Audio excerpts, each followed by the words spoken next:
now a word from our sponsor, Gary's Wholesale Sausage Emporium. Are retail hot dog prices making you crazy? Come on down to Gary's for all your discount dog needs. Was this really the best we could do? Blue Apron passed. Okay. Let's get vulnerable, Langley. Let's get sexy. First caller gets 11 feet of Gary's signature summer sausage. You Still haven't gotten that first phone call. First caller. You monster, you interrupted my favorite intro. I love that music. Thank you. It's my favorite too. Not Mephisto's. Mephisto's is Wednesday and Friday. Oh well, yeah. you should. Which we also use on that. Saturdays now too, except when it's Tom and Gary. And by the way, you'll notice that there is that guy in the middle. That's not Tom. That is actually from the poster. Tom is not here right now because he's hanging out with our other buddy, Mephisto, and he's going to join us as soon as he's done there. I'm going to take it easy on him today because that'll have been 3 shows he did today. And I know how I get after 2 shows. With a nap in between. And he's doing back-to-back today. Yeah, and I got to get a nap in between my morning show and doing the show at Dawn in the evening. But I've got to be on my toes with Don because, man, even though I joke around, we do joke around on the show, we talk shit. The fact is, it's a serious show. So I always make sure that I'm on my game. Hi, Penny. Who's all here, Martin? Hi, Penny. Hello again. Hello. We got Tom Baker and Penny so far. That's it. All right. Hello. Yes, and some deleted scenes guy, I think.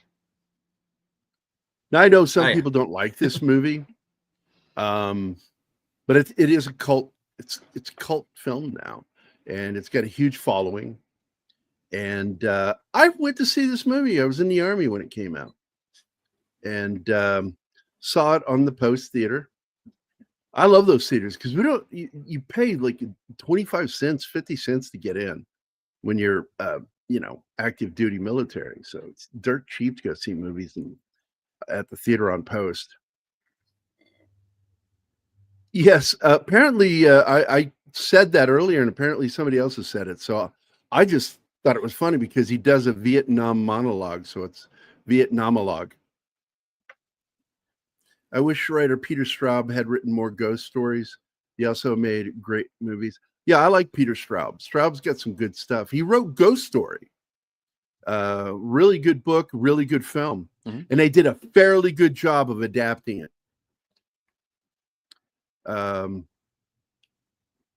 You mean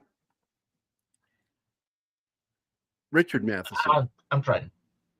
Tom Baker, I think did you mean Richard Matheson? He wrote sci-fi and horror. Him and Robert Bloch.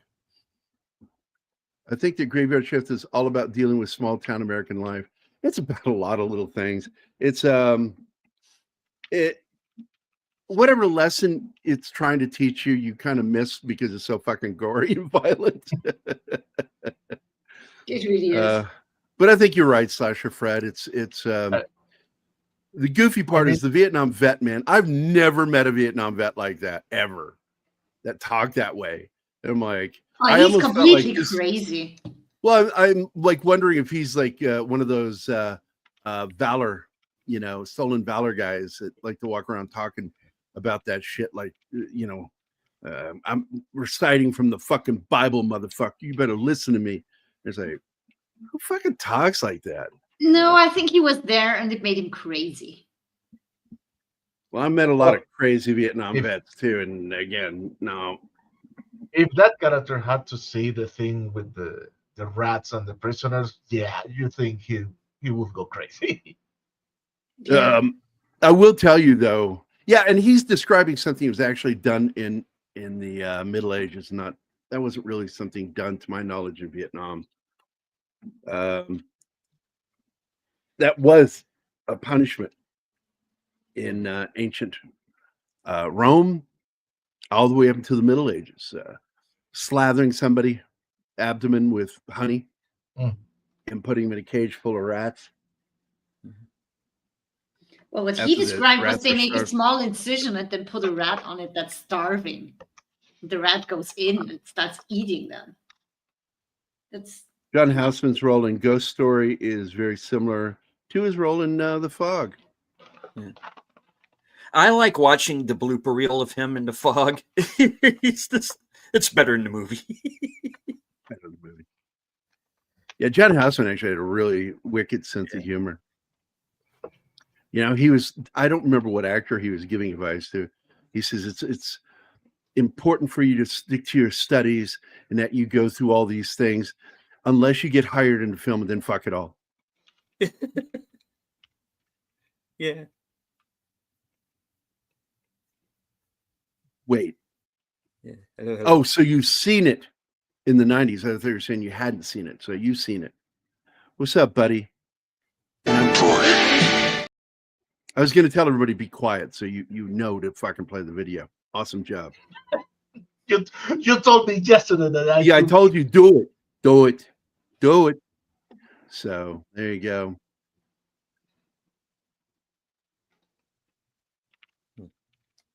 The Unseen. I didn't know about that. Holy shit. Keep an eye out for that one. So I had an interesting discussion about bats having tails. And I'm like, yeah, there's certain species that do. There's a fruit bat that has a long tail, and there's a carnivorous bat with a long tail. And so I thought I'd show you some. Here's a photo with a rat tail. And this is some illustrations from a nature book, whatever you want to call it. Yes, And I have seen. that's the I have fox. seen tails like in the fox, but I have never seen anything like the first one, the first slide you showed. I have never seen a tail so long in a bat. Yeah, and they use it as a stabilizer. You notice how far out their legs are. Their tail is used to balance them so they can stretch and look around and make their little echolocation sounds. like it's kind of squirrels cool. do when they jump. Yeah. Now, what's interesting is most bats' tail ends here, right where the webbing from the feet come together. That's the end of the tail. That's most bats, if it has a tail at all showing, because they've evolved to not need them. Most of them have. So it's just one of those cool things. Insurance bull crap. Other than that, I'm awesome. Spent 4 hours prepping for my mom's birthday feast. Are you doing the feast for her? Like, are you cooking it? I bet that's going to be great. Yeah, I assume that's what's going on. It's just one of my favorite Stephen King movies is The Langoliers. It was a miniseries. Yeah. Which was directed by Tom Holland. Yeah, the only thing that sucks about it is the visual effects really don't hold up. And I wish they'd do an updated version with cleaned up visual effects. Yeah, I love Child Play, man. Fatal Beauty, yeah. But Child's Play, outstanding. Salmon medallions with Beurre Blanc. New York strip on a basil mushroom. I don't know how to pronounce that word. Velouté. No, velouté. That's French. Velouté. Crab cakes drizzled with a parsley spinach cream sauce. Hell yeah. Side of taters and broccoli. Great food. Gary just ate, and now all he can think about is food. I will say this. I hope she doesn't get the broccoli farts. But how do you get them, Gary? Being serious, man. Broccoli. I don't know anyone who has problems worse like than beans. No, broccoli is known for it. Broccoli farts. Really? They're very stinky. Yeah, it causes gas. That's why a lot of people don't eat broccoli or don't like it. They love broccoli. They get bloating and farty from it. It's from the soluble and non-soluble fiber it has in it. There you go. Truth. Oh, you're going to share a picture? Excellent. Look forward to that. Gambit87 is here. What's up, buddy? And again, for those of you coming in, Tom's not here yet because he's over on Mephisto's channel. And as soon as he's done over there, he will be joining us. For me, it was science fiction more than anything. Yeah. I read the Tommyknockers. I actually liked the story, the book. The film or the miniseries was good. As far as it goes, the miniseries is better than the new movies. Period. Now, I did enjoy the new first part one. Part one. Part two is just didn't know what to do.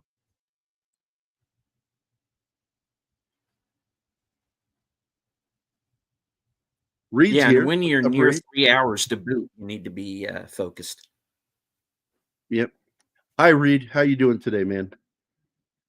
Child's Play can be viewed as sort of a continuation from Fatal Beauty because of how Brad Dourif plays a criminal who gets killed by a cop in a department store.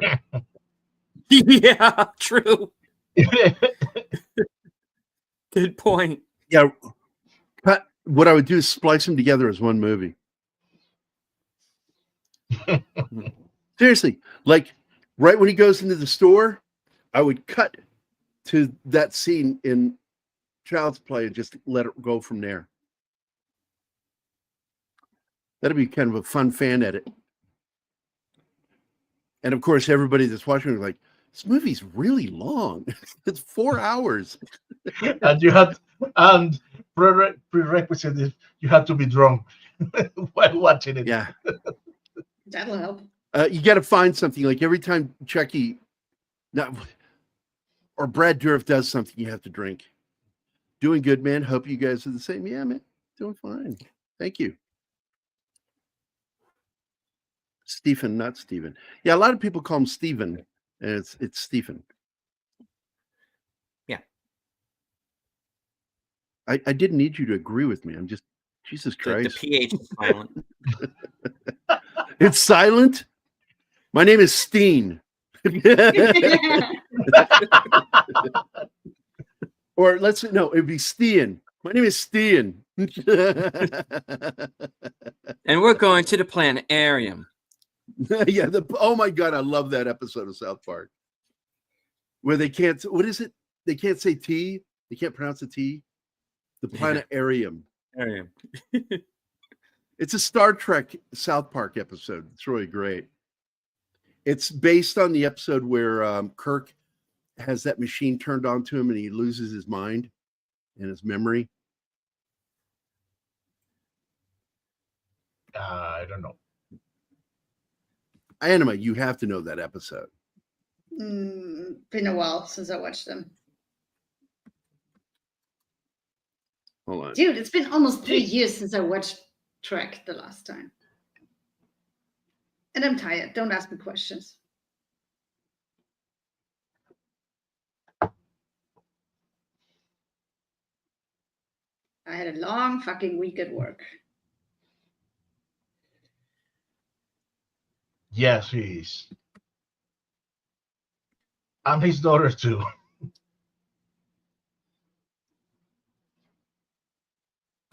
The Changeling. Is that it? Is that the one? No. God. That's with Nomad. Tim's here, so. By what name are you known? There are some who call me Tim.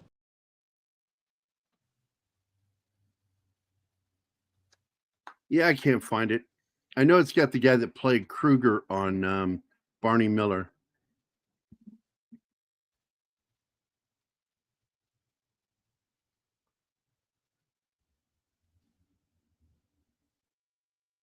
Connie Clear is here. Hey, Connie. Hello, Connie. Connie.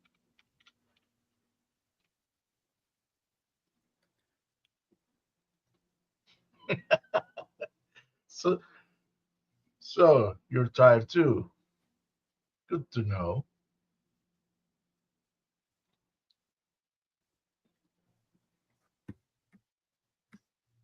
Is he quoting from the movie? I don't know. Maybe, but I don't get it.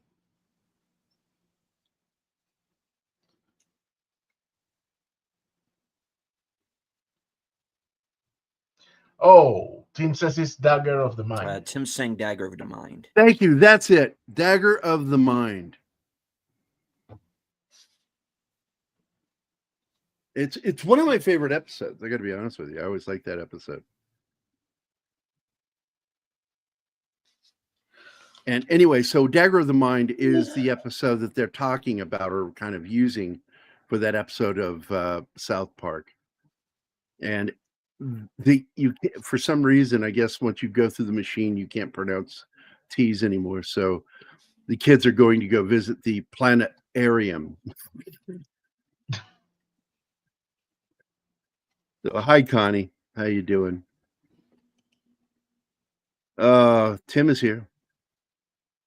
Yes, I already played his video. Oh, you Man, did? you were in trance. No, it's doing research. When I'm fucking reading, looking, my focus is on that. So, and but anyway, after we go to the planetarium, we're going to go see the guy from Birdemic and talk about saw panels. Okay, Stian. Nothing. Okay, great. Oh, okay. I'll just shut up now. You didn't get nothing, Stephen. You got that air. That's something. Yeah. Oh. Yeah. All right. Oh no. Tim is starting again. No, I owe him 15 minutes. Oh shit. I'll give him 5 minutes today. All right. Starting now. So this is a movie about rats, sadly not gerbils, because we all love those gerbils. So basically, this is about this company wants to reopen their textile factory where they With have machines from the Victorian era. Yeah, it's like a cotton gin, and it's described really violently in the book too, in the short story. So it was, stringing out that cotton so they could make fabric, and then they would make these things with it because it's a linen factory. They make linen, and then I like this opening thing because he's like fucking throwing rats in there, and I'm like, oh my god, he's throwing the rats into the glompity glomp machine. Oh lord, and like machine. it's called the glompity glomp machine. It's Oh, I from didn't that know movie that. I showed you with Jack Lemmon, How to Murder Your Wife. I forgot. Remember that? He marries that Italian bird that doesn't speak any English, for God's sake. Oh yeah. Yeah. And they have that machine outside his apartment. And he goes glompity glomp, glompity glomp. Let's see. Let me read this here. In the rage, Carrie 2 is revealed that Sue Snell was committed to an insane asylum. And of course, Brad Dourif appeared in one of the classic mental hospital movies, One Flew Over the Cuckoo's Nest. Yes, and not to mention, you forgot another one that Brad Dourif is in. It's called Legion, The Exorcist 3. Oh my God, Ride. Got you, Slasher Fred. How does that make you feel that you got him? Oh, look, it's John Lennon. Let's see. I have a rare bone disease that doesn't allow me to say the T in planetarium. Maybe I can have a bone marrow transplant. You put a T in there. You shouldn't have put that in there. It should have been transplant. But I knew what you were doing. I got it. You also say that and two. So basically, these rats are like, they see the giant bat with the rat tail as a god or something, so they worship it or something. This guy, he gets it good. He gets nailed by this thing, not in a fun way.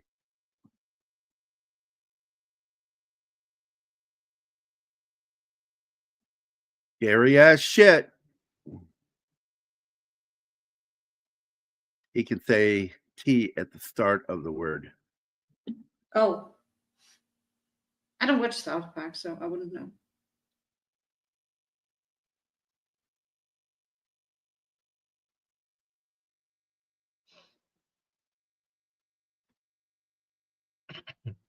So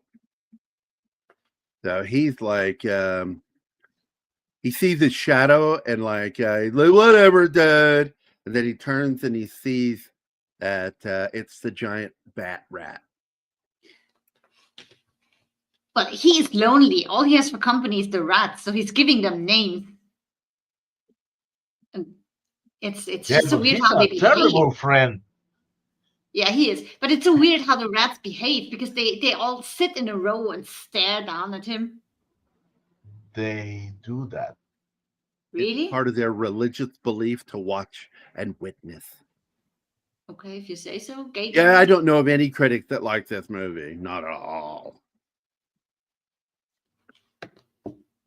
I liked it because there's a lot of sweaty men in this movie. There's also a sweaty girl in there. Yes, one sweaty girl. And she's badass. He is kind of manly, so she's kind of hot. Oh my god. One Flew Over the Cuckoo's Nest is the only novel with a narrator who never says one word in the book.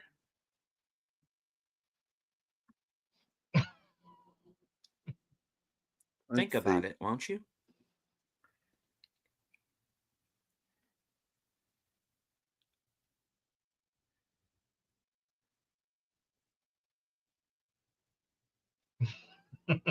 And demonetized. That didn't take long.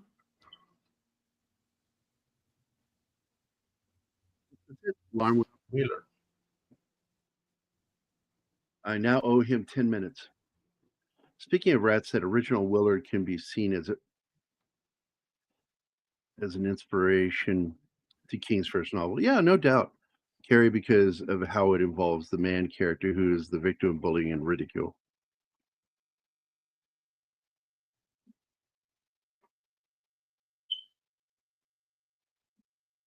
He doesn't do Pilates. He does Pilates.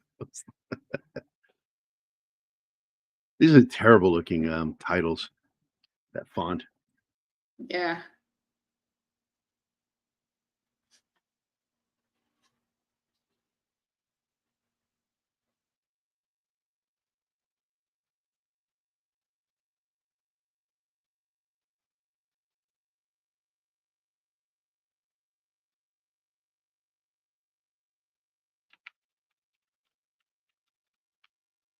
Hello, Caveat. Oh, Caveat, what's up, man? Over on your stream, Stephen. He's one of your weirdos. Or not. Hey, welcome back, Gorillas. Hey, Gorilla. I'm going to take some time to show you guys some of the filming locations. They did shoot in Maine. Here is the linen factory in the movie, and that's what it looks like today. Still there. That's also what it looked like then, and here's what it looks like today. Looks like they missed painting like part of the building from the movie. I love that because that's how the movie ends with the now. Oh, it did it again where it didn't share. Why don't you guys look down and fucking share for me? What? Yeah, it didn't share my fucking screen. I'm trying to show the fucking screen. It won't let me share it. Wait. I've been talking about the location shoot. And I can't saw add it the on stage. No, I Dude, saw can't the add house. it. I can't add it. Me too. I'm trying to put it on screen and it doesn't allow me. Thank you again, StreamYard. Getting better and better. So fucking annoying. So let me go through this all over again. It's still not letting me add it. Mm-mm. You have to remove the slideshow first. Oh, So these are the shooting locations. It was shot in Harmony, Maine. This is from the movie. I'm going to blow this up a little bit here. And that's what it looks like today. Partially painted. For some reason, they only painted like parts of the building blue. weird. I like that it's a real building because they could have built it for the movie. That's what I thought at first. Here's what it looked like in the film, and this is what it looks like today. And I love the ending where it cuts to a quick shot of the opening at the front of the building, now hiring. Under new management. Yep. That's what it looks like today. Downtown, looking at the factories, people are walking over there.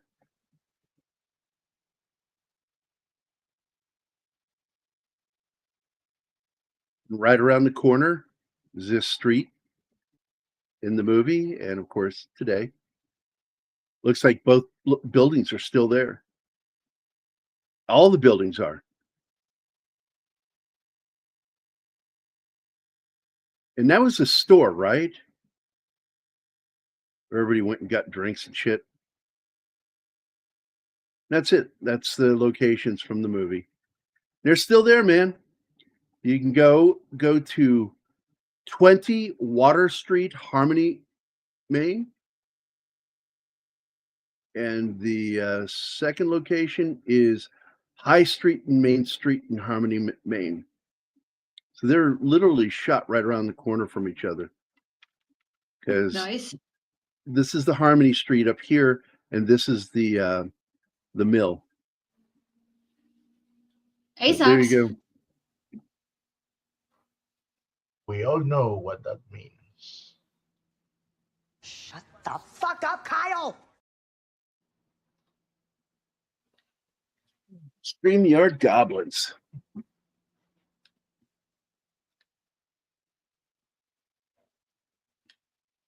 Yeah, but Kevin Smith loved it and cried. He always cries. That says nothing. I'll tell you who the two people I won't listen to for reviews is Kevin Smith and Stephen King. Both of them are terrible critics. Yes, says Irish need not apply. Yeah, my grandfather told me when I was a kid, he told me about how he saw a sign in Chicago that said inwards and no inwards, no dogs, no Irish. And he said some places would say the same thing, but then would try to be funny about it and say, but sometime inwards. I just watched a history that doesn't make documentary it about. better. It started in, I think, the Victorian period, and they had different families and just put them through not the decades. I think they made 20-year steps, and at some point, I think in the second part after the Victorian era, they introduced a black family and showed what problems they would have had to find accommodation once they successfully traveled to England, and then finding a job. That was pretty dark to watch that. And they had signs with the N-word up. So I will tell you right now, Slasher Fred, and you know this as well as I do. Which version do you think will live on well past Stephen King's life? the movie. Stanley Kubrick's film. I mean, it's still being debated to today, and they made documentaries about it. It's just one of those films that's going to be debated and discussed for probably a century or two before people start to forget it. And nobody's going to really debate Stephen King's version, TV version.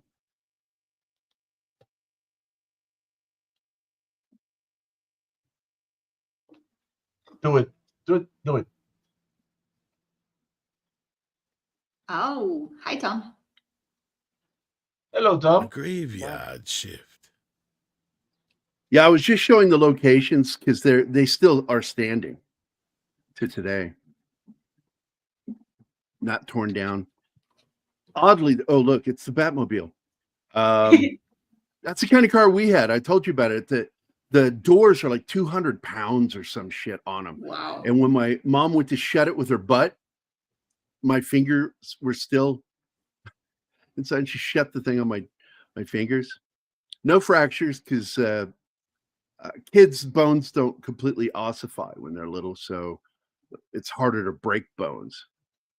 When they do, it's called a splinter fracture because when they pop, it's sort of like or green stick fracture is another name for it, because like you get a fresh limb that's still got sap inside, and you try to break it, and it ends up like splintering on the ends. It's what happens to children's bones when they break if they're still young. That sounds painful. But how's it going, Tom? How was hanging out with Meth today? That was all right. We were talking what movie was it? Kick-Ass. Oh man, I love that movie. It's a fun film. I like this one too. I did too. It's a cult classic. A lot of people don't like it. They think it's stupid, but I enjoyed this film. You know, it's just one of those. I checked my brain at the door, said, "Fuck it, I'm going to have fun." And you know what Viet Cong rat eats? Yeah, apparently I'm not the only one who called it that. It's called a Vietnamologue. Because I called it that, and I thought I was being clever. It's like, well, no, somebody else said it. And went, oh. Pure all-American. Thank you very much. Hold the mayo. American. Yeah, Hollywood's idea of Vietnam vets cracks me up. Yeah. Like I love that character though. Oh, what sucks though is I didn't like that they killed him so quickly. Yeah, I know. Well, even the director said he probably made a mistake because he's like, I could have made a whole spin-off of that character. Yeah. Because I don't know if you talked about it already, but being that I didn't get a chance to reread the original short story, but I don't even know if that character's in the original short story because the original short story is only like 17 pages long. And this it's just the shift. Yeah, nothing else. And so like basically like this is one of those rare occurrences where instead of compressing the hell out of a Stephen King story to get, 1,000 pages down to a 2-hour script or 3-hour script, you've got 17 pages you got to expand into a 90-minute film. And which is actually easier to do. Yeah, well, yeah, in some ways it is easier to do. Yeah, because you got a lot more freeway and leeway to play with. And I mean, I love what they did with the creature because in the book, in the story, it's just like a real minimal explanation of what it is. It's just this monster.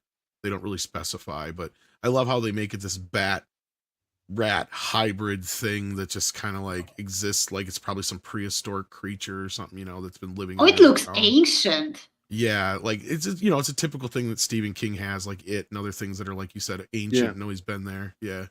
Yeah, it's when he starts getting into descriptions where he falls apart, like he did with It. Once he starts describing the spider creature and the demigod flying turtle, which is from Hinduism, whatever that religion is. I can't say the word Zeth something. But hi, Sherry. Hi, Sherry. But yeah, no, like this, I don't know what you talked about so far as the movie goes. I know you've been on. No, not much. I talked about the filming location, and because we're still pretty fresh into it.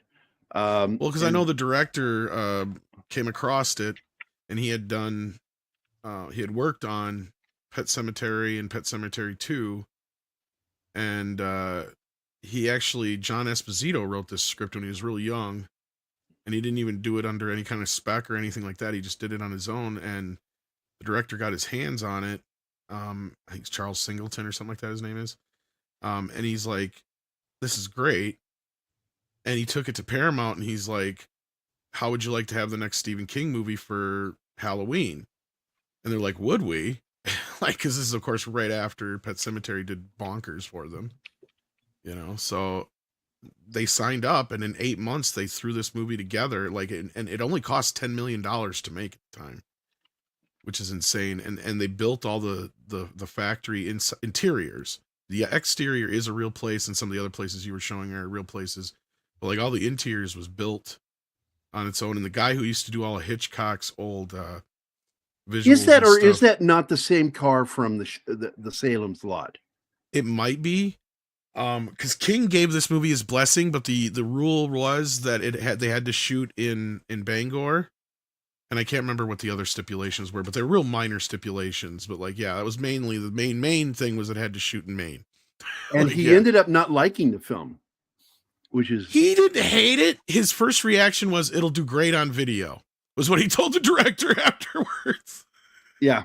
It's not going to do, because I saw, which is sad because it actually did. Which is sad he didn't see it because this is actually one of his. as far as the budget to the gross up until it came out, I think it was one of his higher grossing Stephen King films, wasn't it? Yeah. I mean, it didn't do that great, but I mean, it only cost 10 million, and I think it made what, 40 million. I don't know if you covered that or not, or how much it made. But no, not yet. Because I always try to get into. Maybe it didn't make that much, but it did do very, very well on video. And oh yeah, that bat creature is amazing. It is so amazing, and some people were like, "Well, they don't have tails," and I'm like, "Some species do. They technically do. Species. It just depends on how long they are. They're hidden inside the flap. The rear flap hides the tail. But here we have one. I was showing this. This is one of the carnivorous bats. It's not a vampire bat. It's a carnivorous bat. And when it plants its legs, it plants them wide and uses that long tail as a stabilizer so it can continue arching its body in every direction to, do echolocation. This is a drawing of one of the fruit bats that actually has just a fucking tail. It's one of the fox bats. And here's another. Well, they wouldn't have had a use for They wouldn't have had a use for that webbing because most bats that have that webbing use it for catching bugs and fish. Yeah, for scooping. It's like a net. Yeah. And here we see one that, once. Hi, Sander. You can drop that, dude, while I'm showing this, please. So you can see where now all bats usually have a tail that goes down there. It's just part of the back flap, and it doesn't extend past it. But here we see one of the carnivorous bats with the long tail. Which is why I like that bat symbol from '89, where they actually give the bat symbol the tail.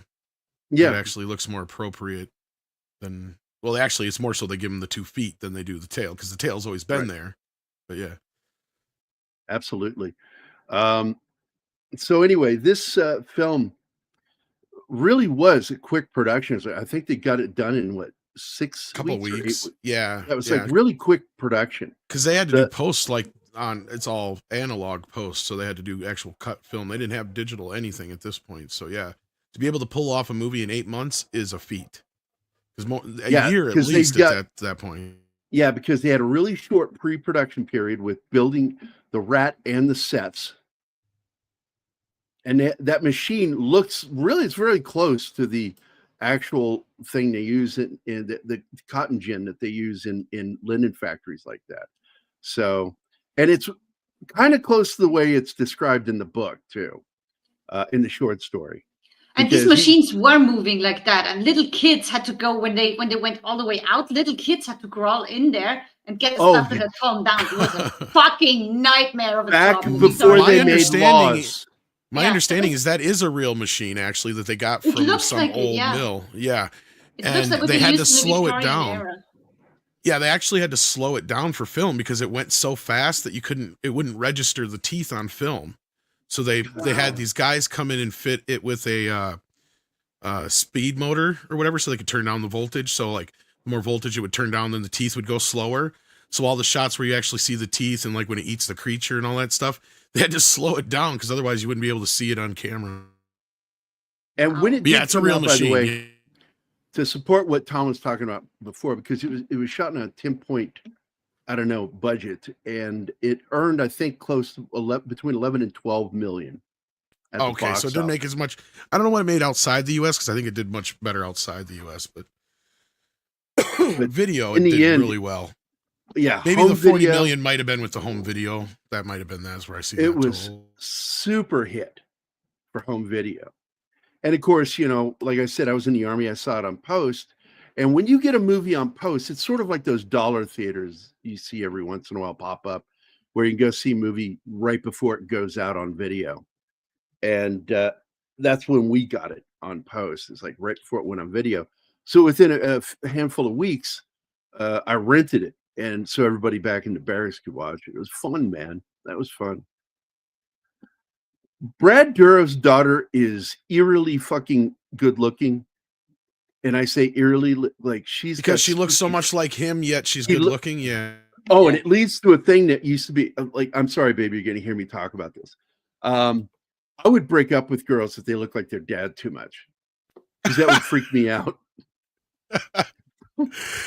I'm not Have- joking, dude. As Have funny you as that seen a is, photo of my dad? Did I ever show you? We a don't picture want of to. my yes, dad? I've seen your dad, and I'm like, oh, You know thank who I God. look like? You know who I look like? His mom when she was The young. milkman? No, I'm just kidding. No, Yeah, because I don't think you look like your dad. I get my that's looks a from joke. his mother. There's a photo from her when she was in school in Brazil. She's like 10 years old. Boy, she looks like me at that age. Because That was I did a Wow. part of one of my stand-up routines back when I was doing comedy in the 80s was that how I would have the nightmare moments where after meeting the dad, we're having sex, and all you can see is the dad's face, and I'm like, ah. What is wrong with you? That's like you can't get it out of your head if they look a lot like their dad. It's fucking weird. He really looks like. So Brad did you talk Dourif. about the casting at all in this? Besides, as Not far as yet. like how it That's came where, okay. where I think So we like need to Brad head. was like somebody was like a friend of the production who was actually like knew his manager or whatever, and they're like, we can get Brad in here. And the director met with Brad for dinner, and Brad's like, well, do you want me to read or anything for the part? He's like, are you kidding me? He's like, you got the part. He's like, if you got want the part. he's like, if you want it, he's like, you got it. He's like, this is just the formalities of it all. He's like, oh, well, yeah, sure.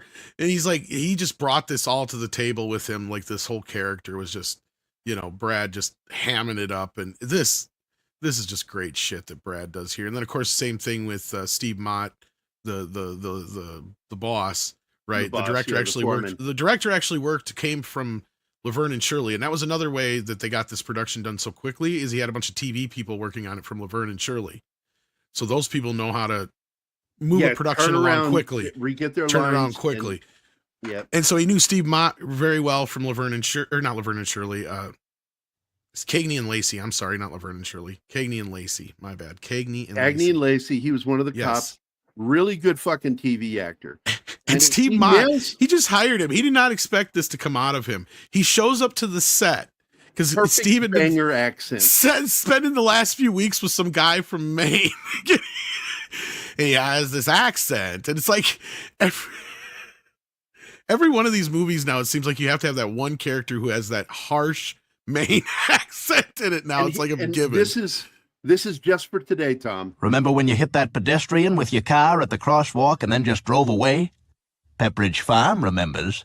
But Pepperidge Farm ain't just going to keep it to Pepperidge Farm self free of charge.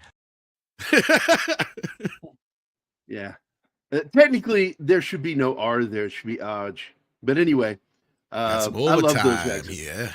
Yeah, and Mott absolutely fucking goes over the top with his. Oh, I banger love accent. him in this movie. And the way he goes just crazy by the end of the film, it just chef's fucking kiss. Like, Absolutely. I mean, those between him and Brad Dourif, they make this movie, right? Well, they don't really let Andrew Divoff really show his skills of playing that character, and he dies way too soon. Divoff, I love that guy because everybody knows him for playing the Djinn in the Wishmaster, two of the Wishmaster films. Well, and he knew him because I guess he worked, the director of this worked, I think, either some kind of second unit or something or other on another 48 Hours, and that's where I think he had met him or something like that. And he wanted him for the lead, but the studio wanted a much softer lead. So they thought, no, this guy's too gruff for the lead or whatever. Yeah.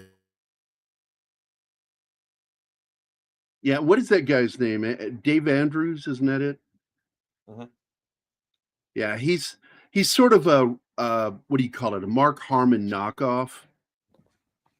It's what I've always called him since I saw him. That he looks kind of like Mark Harmon. I bet he gets all the roles that Mark Harmon doesn't want. Then you got Vic he's like a TV actor, I think. Yeah, he was. Yeah, he did TV work, TV movies. Vic Palizos is in it. Brad Dourif is Tucker, the fucking exterminator. Killing him was a huge fucking mistake. And we can go through the whole cast, but the one I want to get to is fucking Frank Welker is the sounds of the bat. Of course. And you can tell. Those of you who don't fucking know, Frank Welker made a career early on as the guy saying, oh, he was the Professor so-and-so all along. Wasn't the monster. The monster was a guy in a mask. Before that. He was way before. That's the thing about Frank Welker. I am convinced that Frank Welker eats babies. Yeah, dude, he's still somehow fucking doing voices, and he's somehow. And not only that, he only looks like he's like fuck. Yeah, he's in his 90s and looks like he's in his late 30s, maybe early 40s at best. he still looks amazing. Dude's been doing shit since the OG Looney Tunes. Right? Like, I mean, he was one of the last guys to come in that, where he would do like the bull and other like dogs and cats and other like all those things. Anytime you've heard that in a fucking movie, 9 times out of 10 that was Frank Welker. Anytime you get a bull or a monster or a creature, he was in the Gremlins, all those things. He's everywhere. He's in every fucking thing you've ever watched in your life. I am a huge fan of the guy. And I love the fact that when the actor either died or retired from doing Scooby's voice, Frank Welker took over doing Scooby. But what he really sounds like most of the time is what Ray and Fred, that's who you're doing, Fred. Well, Fred's his normal voice, really. Yeah, Fred and Ray, you know, because they're both the same voice, basically. The only difference is Ray's a little bit softer. It's sort of like if you watch Family Guy, Brian is really close to Seth MacFarlane's voice. It's just Seth MacFarlane. And with Frank Welker playing, Fred, his voice. You know his voice. Absolutely. He's in almost every single cartoon you've ever watched in your life. Yeah, he's been in probably about 90% of them that people grew up with. And the guy's still fucking working. That's what I'm saying. So, well, I'll get into production discussion. They wouldn't let him do what's-his-face in Transformers, the first movie, but then he ended up Megatron, but he ended up doing him later on. Yeah. And but Stephen King optioned Graveyard Shift for a relatively modest $2,500. That's what I was saying. He made it real. He made a real good deal with these guys. At that time, he was real cool. The only stipulations he really had was like it had to be shot in Maine, and I can't remember like a few other minor things. But like, they were also the production company in charge of Creepshow 2, which I like. A lot of people don't like it. I like great. The third one I won't watch again. I made the mistake of watching the third one. I'm like, yeah, it was terrible.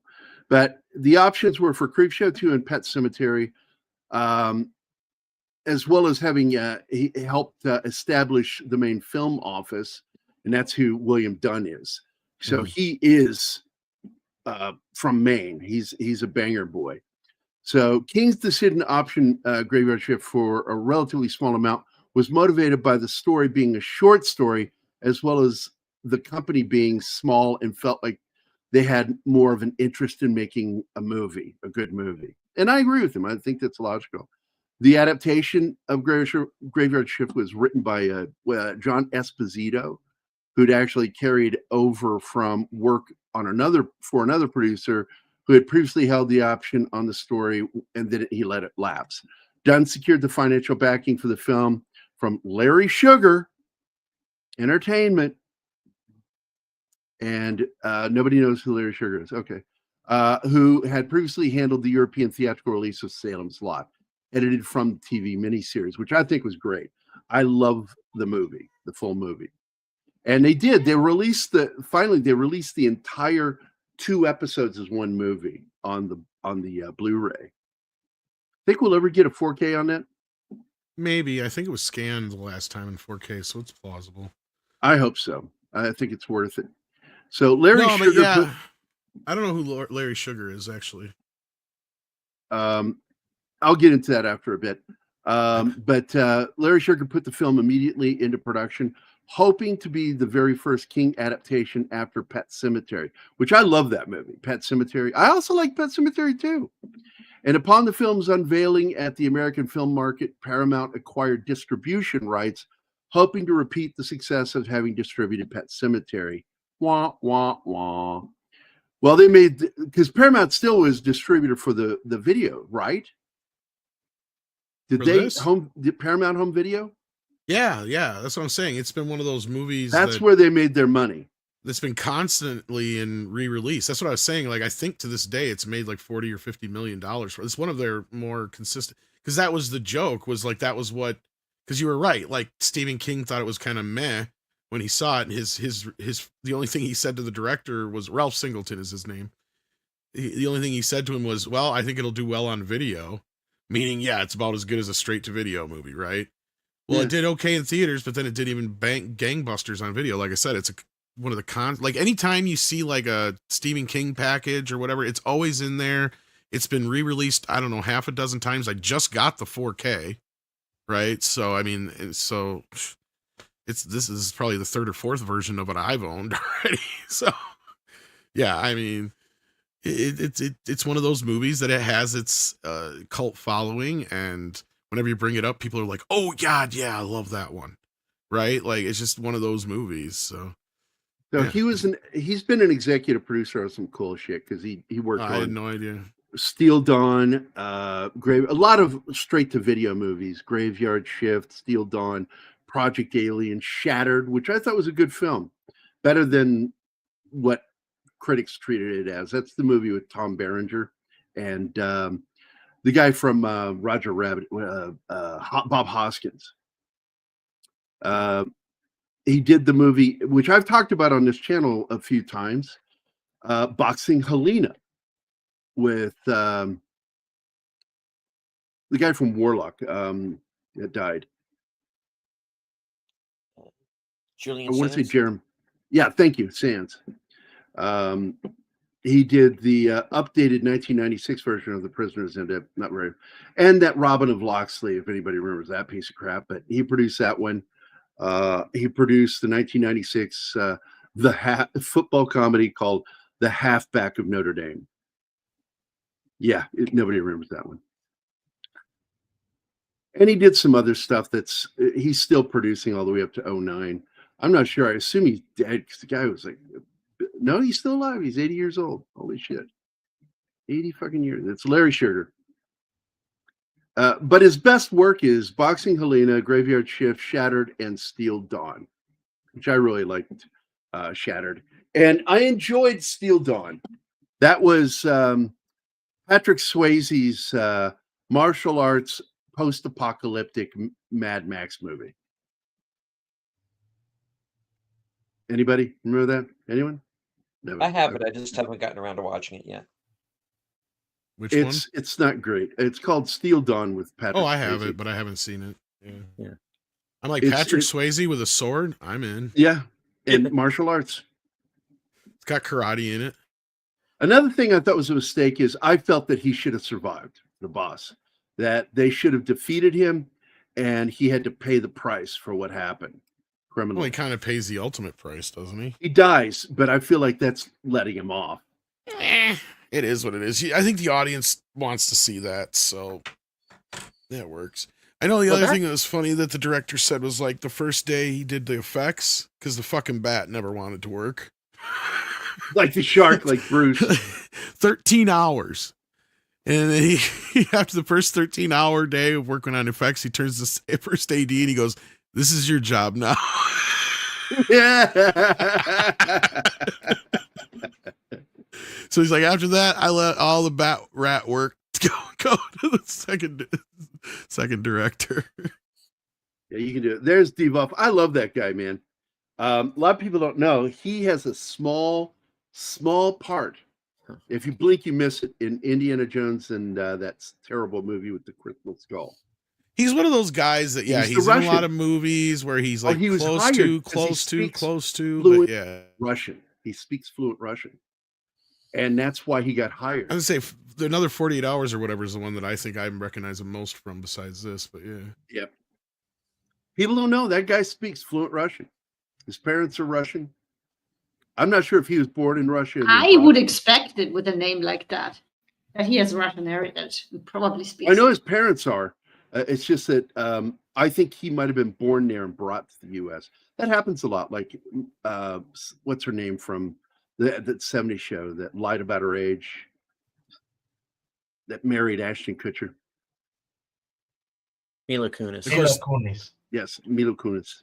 This is where they came she was up born with in Greece.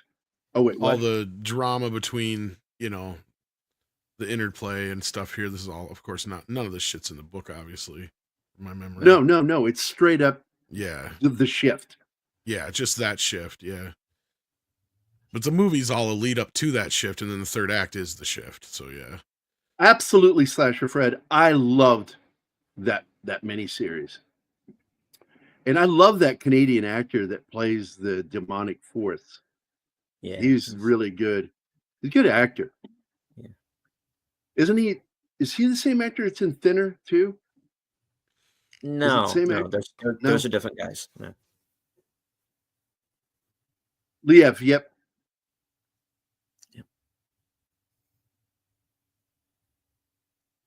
And I'm rushing Bill. into the chat. Good one. And this Did we has one of get- the all-time coolest fucking posters too. That has Oh, I absolutely love the nothing, poster with the skull. absolutely Yeah. nothing to do with the movie. Which reminds me, by the way, we have that for the backdrop. If you didn't, I see it. that. Yeah. Well, and it's just, and the only reason I say that is the skull fits because there's a pit full of skulls, but none of them ever wears a hat like that. That's like a miner's hat or whatever. That's a isn't it? miner's hat. Yeah. But the funny part is, I said when you weren't here at the beginning show, I said, "Hi guys, we're all here except Tom." No, that is not Tom at the center of the screen. You were the skull. Yeah. It's cool though I'm because they don't surrounded give by away the bumbling- monster. I'm surrounded by bumbling boobs.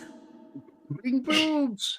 That's Well, Skeletor, of course, honey. that was because the movie or the book didn't really give away the monster, so they held it off until near the end. And it's like, wait, what is it? What is it? I got to tell you something. I'm not a big fan of Stephen King's books. Oh, But I fuck, who am- is really? A fan Yeah. of his short story collection, the anthology books, like Night Shift. I'm telling you, man, I loved his. King's a good idea guy. Like, it's like he was a conduit for many years for like, it's, like history seems to pick like a writer every once in a while whatever force you believe in sends through them, the things that people will just seem to turn to, right? Like whether it was the guys who made Superman in comic books back in the day, or, Charles Dickens back in the day, or whoever it was, of their time was the great, great writer that even the guy who wrote the Bible, right? You know what I mean? Like just the first guy that wrote on the fucking caves, like all that shit, going back to that, there's just that guy who's that conduit. And for some time, Stephen King just seemed to be that, right? Like all of his stories that were just flowing out of him just seemed to be like, of course that story exists now because it always did. Like The Body and It and all the great stories, Christine and Carrie, and the ones we think about when we think of The Shining, for fuck's sake. I mean, but a lot of them we hold so dear, not because of the books, but because of the movie adaptations. And that's one of the reasons why he hates The Shining so bad, because most people will say, yeah, because Kubrick nailed it with the movie, and Stephen King's book's kind of fucking boring. Let's be real. And who can read it? Like, who has actually read it cover to I cover? tried. I came have. across it when Exactly. I worked in my school's library. I and I'm read like, it. Yeah, that's not for me. No. And that's where I started Yeah. to make my reviews of Stephen King's books. I would say with it, you have to close the book at the chapter, at the next to last chapter, close the book, make up your own ending. You're going to be happier for it. Because it's just such a clownish ending of the book. And it's a slog to get into. That's the other thing too. Is like, because you're and this is the other problem with King a lot of the times. For his greatest books that he's written, like Misery, even Cujo's a great easy read. Pet Sematary is a great easy read. You easy get read, shit and like- also his best novel. Yeah, and you get shit like It though, where it's a great fucking story, but it's a great story buried in a bunch of shit. Like, you got to drag your ass He was through like trying to do so Bram much Stoker's. garbage. I yes, know. and it's like, oh my god, get to the He was fucking trying. story. He Was was, it his trying to third- do like Bram Stoker's, and with Dracula, he was trying to write this story with journals, with fucking news. Well, isn't it like the stories. third chapter or whatever when you finally get to the death of Georgie, I think? Yeah, Like, It's like Jesus deep fucking into it. Christ. Like, he was all over the place with that book, and he made some. well, because the huge first fucking chapter is the mistakes. guy getting killed, the gay kid getting killed in the little ravine thing. And then Yep. the second chapter is the little girl that the movie starts out with, right? If I'm wrong, somebody please remind me. Because here's the thing. I've read the first part of the book, I don't know how many times, but it loses me once you keep bouncing back and forth between certain things that don't fucking matter in the story. It's like, oh my God, you got this whole thing with this gay guy and the whole plot and the cops investigating it, and it's attached to the one guy from the kids from the younger ones, but it's barely attached to him. And it's like, why are we going off on this tangent about this other fucking story that has nothing to do with anything else? Then you finally get into the kids. And then it's like, anyway. Because then the book, if I remember right, doesn't it go bounce back and forth in the book like they did in the original more so? Yeah. It goes to Yeah. the future, present, and we go back to the past. It was just a wreck. lost me somewhere around when they came back to Derry, because I was just like, I can't keep slogging through this shit. And I was only like a third, I think, away through the book, or 2/3, not even halfway through or whatever. And I'm just like, I can't fucking do this anymore. Is anyone else getting worried about Tom's blood pressure when he does that? I think I just skipped to the end of the book. I think I did. And I just was like, okay, yeah, I've seen the movie. I've seen it. I get the story, right? Like, so full disclosure, I've never actually read it cover to cover. But Misery is one I've read a few times. Some of his other ones I've read quite a few times. It's a good book too. I like Misery. You know, this is a great fucking read. And that's the thing, is sometimes it feels like, did Stephen King really write this? Or did he hire somebody to write this and just gave him the idea? Did he have a ghostwriter, right? I'm starting to wonder, because you go back and you look, it's like, how can that motherfucker be pumping out that many fucking books that are that fucking thick, that fast? And then same thing with R.L. Stine. What did we find out? Motherfucker had ghostwriters. That's how. How is he pumping a book out every month? I have and R.L. Stine's books aren't even that. They were little fucking kid novels. Stephen King's pumping out novels like this. Like, how the fuck? Because didn't you have like Dolores Claiborne and Gerald's Game and a couple other ones? Red Rose, I think, are all in the same fucking year. And it's like, how did he get all these books out at once? I'm telling you, you're right. I guarantee you he's got a fucking ghostwriter. I know he did a lot of cocaine, but there's no way he did it all. And then he does Richard Bachman books because he didn't want everybody knowing it was Stephen King writing non-horror shit. I'm supposed to buy that too? No, the guy just probably had a lot of ideas. Like, I'm not saying he didn't come up with these ideas. And I'm not saying he didn't come up with the general arcs and certain things. Because once you get into the books, you know Stephen King-isms. Right? You can tell. Because 9 times out of 10, it's like, okay, we're going to have a fucking part in this book that has absolutely nothing to do with anything else in the story, and it's going to come off weird, and you know it's going to get cut in any fucking movie that it's in. Because it's just stupid shit that has nothing to do with anything. Like some guy just randomly masturbating or something. You know what I mean? Just like out of nowhere in the middle of a fucking scene. We gotta get it's like kids out of the sewer. What are we going to do? Well, have them have sex. It's like, kids having sex? I mean, I was just using it as like a random thing, but like, you know what I mean? Like, that's what it feels like. It's like you're reading a book and you're in the middle of this story, and then all of a sudden this guy just decides he's going to go off and whack off. It's like, what is going on here? And then he spends 10 pages describing how the guy whacks off. Like that's Stephen King sometimes, and you're just like, what are you fucking doing here? Yeah. Sorry, I didn't mean to go off on that much of a rant, but I love him, but I hate him at the same time. He's one of those writers, and for every great novel he has, like, well, Cujo is multiple bad ones. Cujo is a good example of both, because it's a good read, because it's got most of the basic story there, and there is some other bits and pieces that clearly could shave away, and that's why his movies work so well, because they know what to shave away, right? It's like, you don't need all this excess garbage. You just need the straight storyline, A, B, C, and get us the fuck out of there. Sorry, that is it. I'm done. No problem. So, Gorilla Censored Thoughts, welcome to the channel. Hey, I resent that. I identify as a freak, not a weirdo. Sorry, that was about what I said.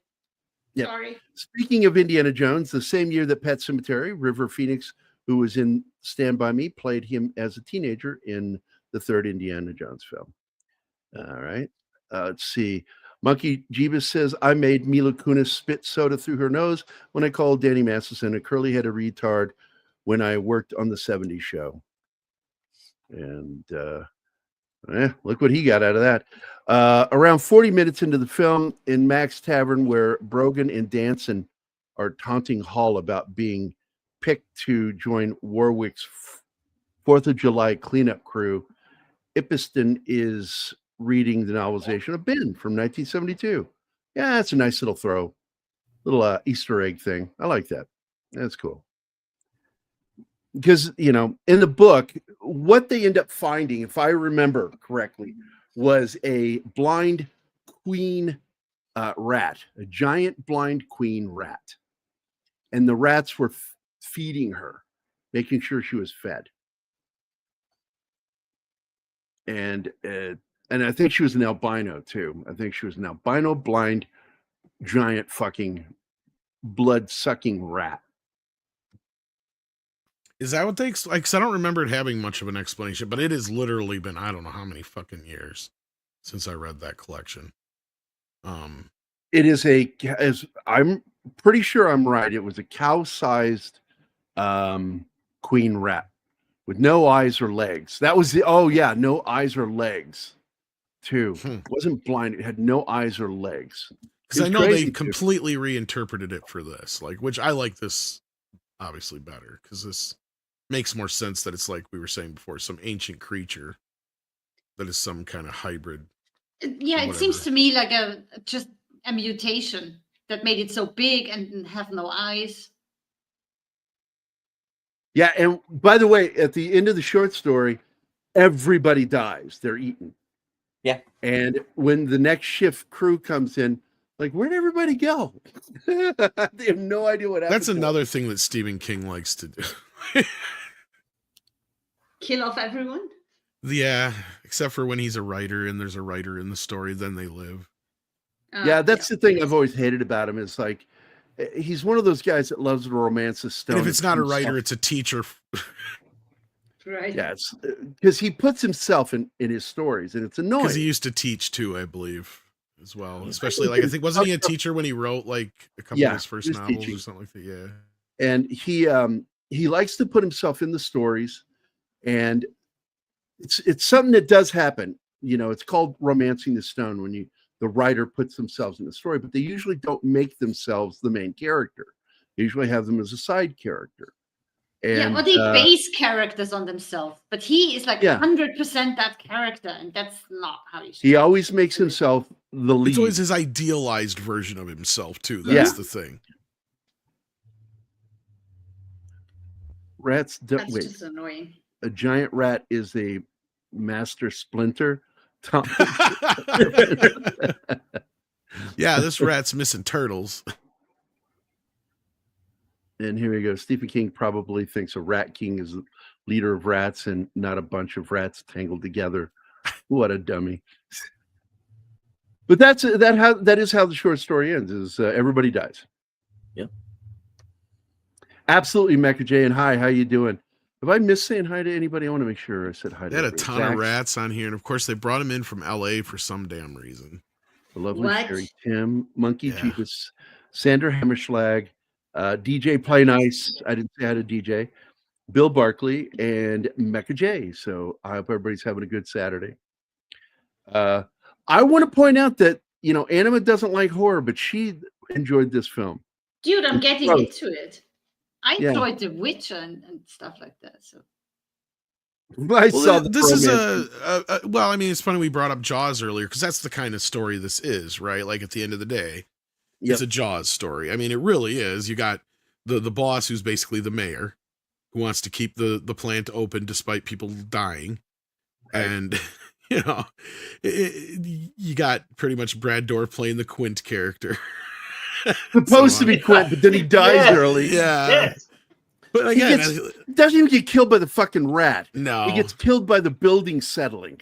Yeah. And the obelisk thing, he crushes his fucking head. It's lame, but again, like I said, I know the director said he regretted it later on because he would love to have done a spin-off with that character. I think I would rather sit in the same room with M. Night Shyamalan Ding Dong than Stephen King. I got to be honest, Tom. Oh, yeah. I much prefer Shyamalan Ding Dong. It's just Steven's politics. That's all it is. I'll be 100% honest with you. He's ugly. He's ugly about it. Yeah. He's so, he can't get past his own politics. And it's like, dude, you used to be pretty based. You're always being pretty fucking weird, but you used to be pretty based.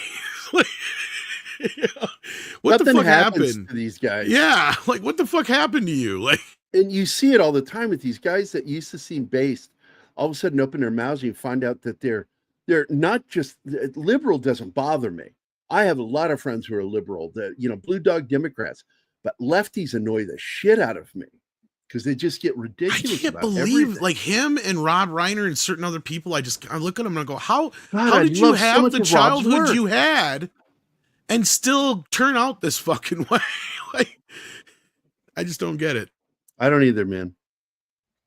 Well, because Stand By Me, that's the thing with because Rob Reiner, I don't know if we ever talked about that one, but with Rob Reiner and him on that one, Rob got the book right away because he's like, that was me. That was us as kids, right? Like that was everything we used to sit around and do. We'd hang out, we'd steal cigarettes from our folks, we'd steal porns, and we'd hang out with our friends and ask stupid questions like, what the fuck is Goofy?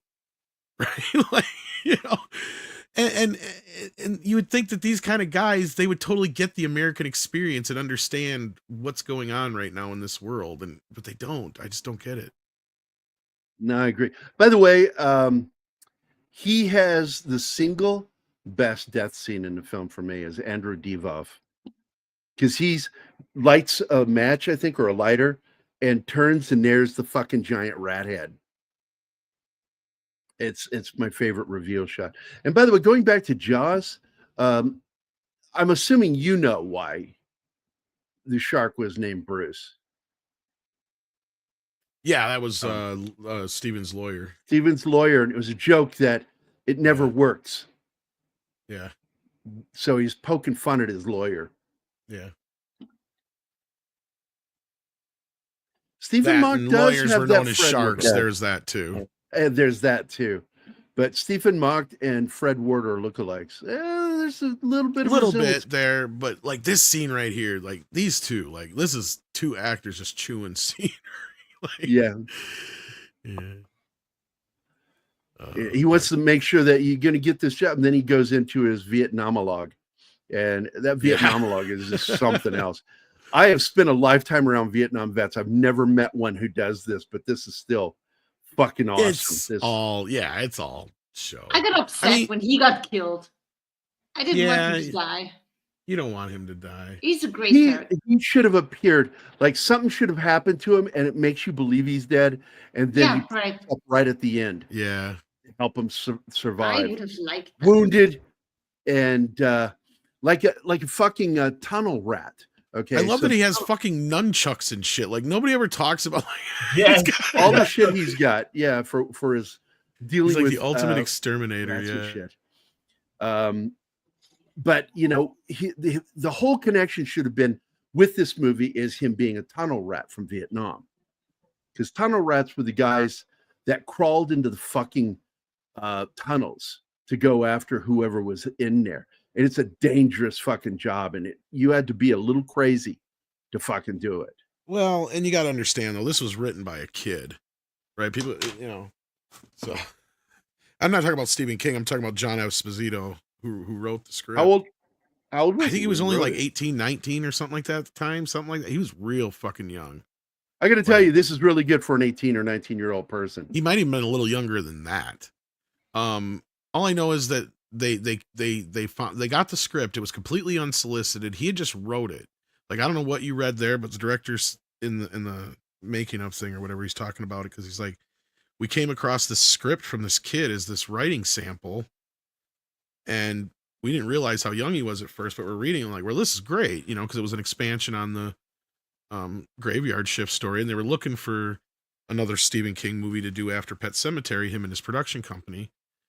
And so they bought the script from him, but he's like, here's the deal. I'm going to pay you scale, but you're going to get your card out of it, and I'll keep you on the production till the end. So that means any rewrites, that means they're yours. Which is a deal that like hardly any writers get unless you're a big deal. Like once you do your draft on most scripts, you're done. Like, and then if you got to do any rewrites, you're the last person they turn. Like that's usually not how it works unless it's in your contract or your deal. So he gave him that deal, and so they brought him on, and like you said, the rights were in turnaround, so they picked up the rights, and then he went into Paramount, and he's like, how would you like the next Stephen King movie? And they're like, would we? And they threw $10 million at him. So like, yeah. Holy shit. Yeah.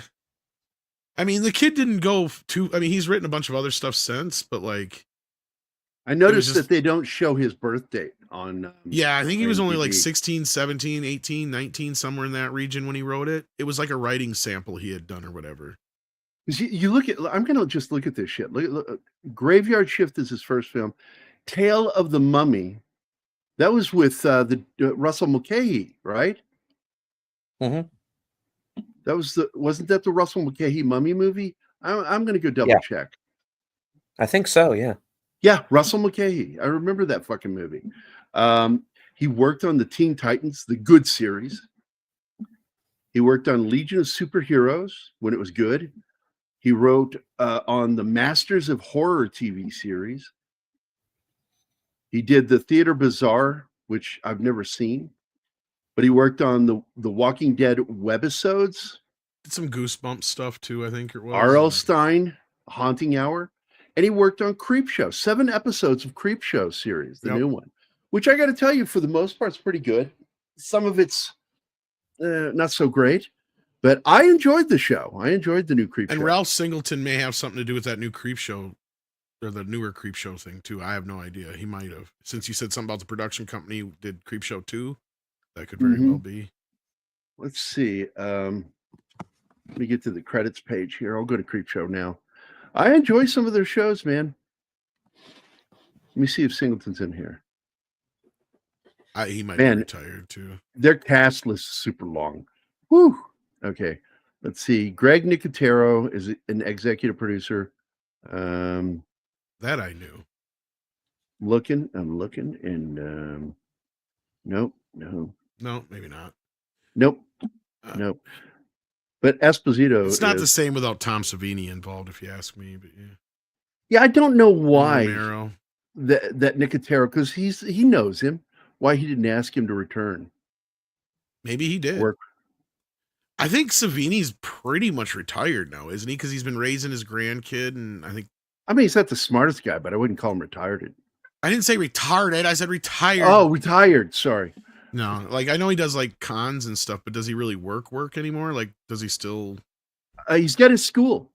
I think that's where all of his focus is on his school. Yeah, I haven't training seen him future do a whole lot. Makeup artists. This movie came out the same year as Child's Play 2, which was good. It's not great. Which has one of the classic movie trailers, which shows the Jack in the Box and Chucky stomps him. Yeah. That was the military school one, right? The second one. Which one was the military school? Because that was my favorite of the sequels. It was either the second or the third one. It's my favorite, other than the original film. The original #1, and then the military school one. I fucking loved it. Number one, son. See, he looks like a dude.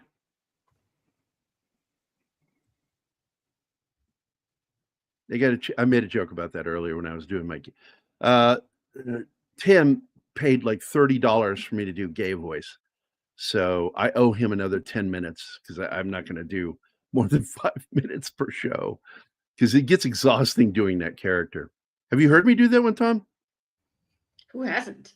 I'm basically doing 2 of my gay friends when I'm doing. I'm basically doing a combination of both their personalities. It's like, oh Jesus, God, oh my God, I hope that doesn't hurt. Oh God. Yeah, okay. Slasher said it. It was the third film. That's of the sequels. That's my favorite. I've seen them all.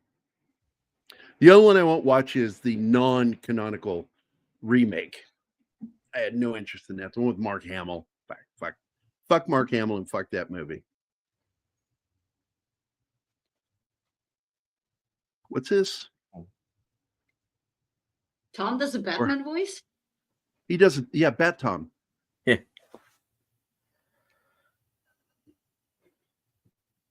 It's better than that comedian's version of Batman on the Badman webisodes that are now, you can find them on YouTube everywhere. Tom's has a grumblier sound to him, which I like. I don't know if I've ever heard him do that. He's done it on the show. Really? Was I there? Yeah. I'm sure. Gary thinks the cover art is shit. Of what? What are we talking about? Stephen King's novels. Oh, not all of them.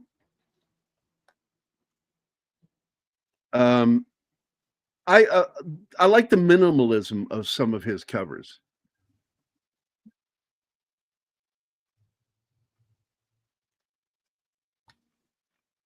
Oh yeah, Bad Tom is the same voice as Frank Marshall. Yep, it's true.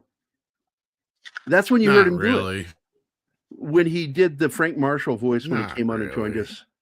Okay, do Bat Tom for Anima. She says she doesn't remember ever hearing you.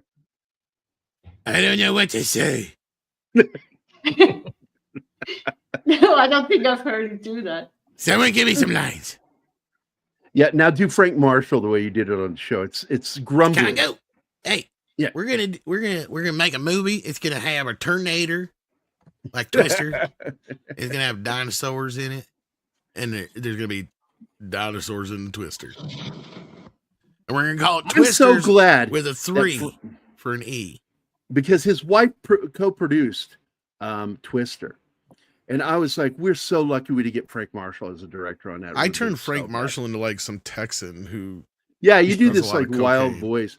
He sounds like a Texan. Yeah, cokehead. Like, let's make some fucking movies.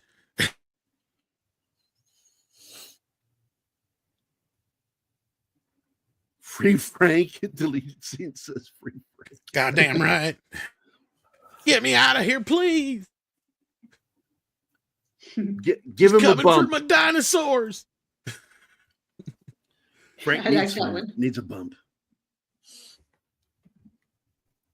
I really love the sets in this thing. They look just make He did a you great feel so job. gross. Yeah, I feel so gross every time they touch something. They move through there. I felt grossed out.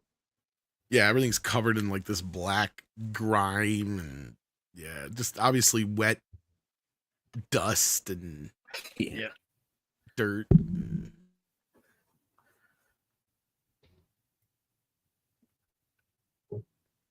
He's just increasingly going crazier as the movie progresses. Yeah. So I will say this: the film was shot in the village of Harmony, Maine, and it was both locations were right around the corner from each other. The oldest woolen yarn mill in the United States, established in 1821, the historic Bartlett Mill was renamed Bachman for the movie. As an homage to King's pseudonym, Richard Bachman. The interior shots of the antique mill machinery in Riverside Cemetery were in Harmony. Other scenes, restaurateur, giant wool picking machine, were locations at Bangor, Maine, at an abandoned waterworks and armories. That's where they built sets. And that's still standing too, by the way. The waterworks building is still there. A few other mill scenes were staged near the Eastland Wool Mill in Corina, Maine, which subsequently became a Superfund site. Which I don't know what the fuck Superfund is. Hold on, Superfund is the United States Federal Environmental Remediation. I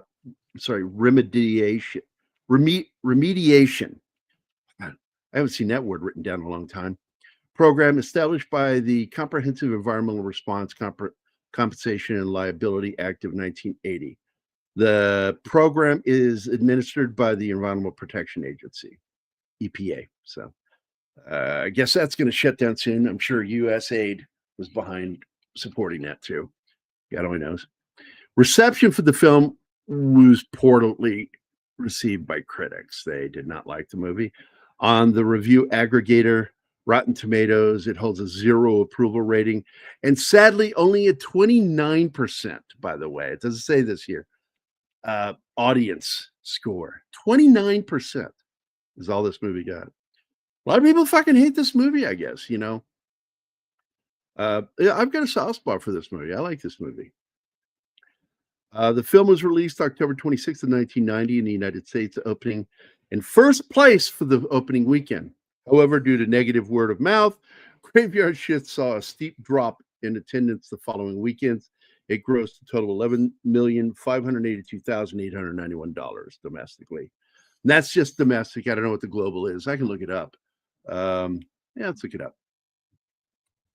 Box office mojo, and look up Graveyard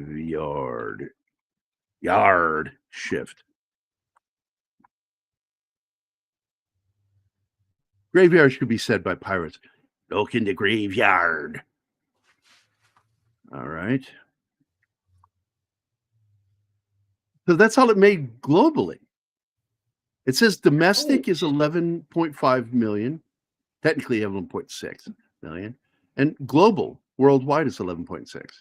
That can't be right. They didn't keep things. See, that's the thing. You can't trust anything that's pre like 2000s, because once they started, they calculated things differently. Things were released differently by different entities back then, so you can't exactly pin down how much a movie always made.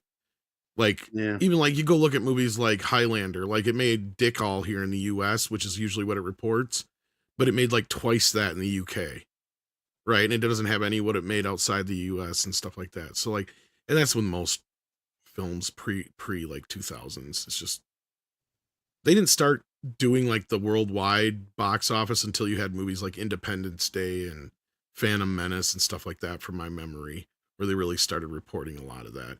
Because even if you go by what like a lot of things are reporting, they don't even have like the international for Superman 2, which is stupid. Because like according to what they have out there, Superman 2 didn't make much money, and it's like, no, it made a lot more. Yeah, they're saying here, I'm reading right now, it says international gross box office was nothing. That's bullshit. Paramount had international rights for distribution, so they had to have released it internationally. They did, but as I said before, like they did them on different schedules. Sometimes things were released through different distributors and different places and stuff, so they didn't keep tabs on all that shit or report that shit pre-2000s really, or pre-90s is when they really started doing that. Yeah, so that's why I hate it when people try to compare shit. It's like, you got to go more by ticket sales, and not only that, worldwide we consume movies differently than we did 20 years ago, because movies now get released almost the same time period worldwide, as opposed to, many years ago, a movie that would get released here in the summer wouldn't get released usually until like Christmas in the UK or whatever. So like, yeah, just depending on whenever they want to set up their big, whenever there's a better time for the movie. Put that back up, Martin, please. So this is my complaint of Hollywood, because Hollywood keeps a separate set of books, which is how Sony's been able to pull that bullshit it did with the cast and crew for Men in Black. Oh, it didn't make money. You fucking liars. Because they keep a separate set of books for home video release and shit like that. And I'm like, they need to be made to be above board on what they make. And it should be considered part of box office. And it's wrong that they do that. I think it's criminally wrong. So we don't know. I don't know if it did well. I know, like here on it did very well. Like I said, I think it did somewhere around 30-40 million in altogether. So yeah, but I don't know where to find that number. The numbers has some video sales, but again, it's all kind of sporadic on what's been reported, what hasn't been, and you never know. You can go back, if you could probably find somebody who has like old school like numbers anywhere, like you could probably go back and figure out some stuff, but then we never know past, like for instance, a movie like The Lion King did like $500 million, I think, at the box office altogether, in somewhere in there, but it's done twice that on home video through VHS, DVD, Blu-ray sales, right? Yeah. So, I mean, go figure that out. I mean, most movies are profitable at some point up until more recent years. And you're right. It all depends on who the fuck's asking. Because they famously... And I think it's wrong that they're not more upfront with those secondary books. And unless you want to go ahead and sue them and go through the fucking trouble of getting Discovery and all that business like Peter Jackson did with Warner Brothers and New Line, then what are you going to do?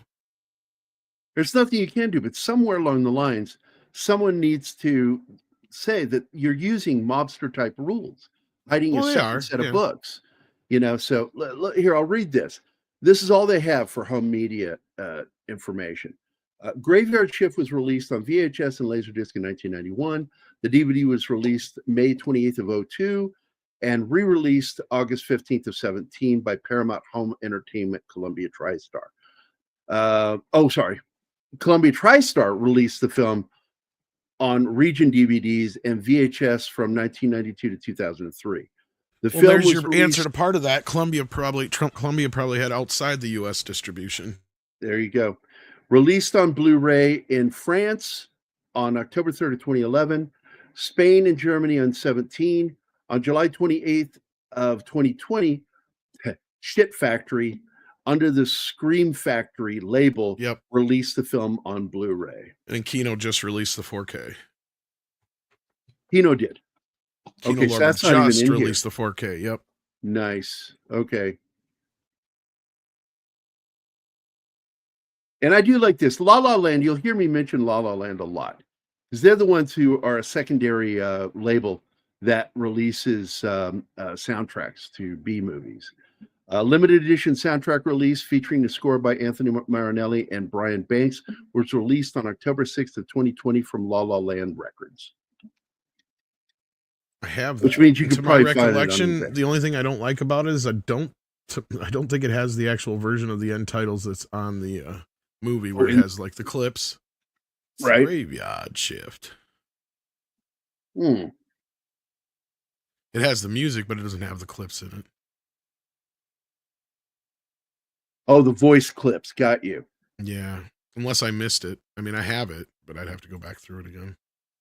Yeah, because like I'm glad that when they released the Lost in Space theme from the 97 film, 97, yeah, 97. Mm-hmm. When you got the theme from, I forget the band that did the theme based off of John Williams' theme from the third season, they left all the clips in there from the movie that were at the end of the movie. And I was kind of glad they did that because I like that. This Cold War just got hot.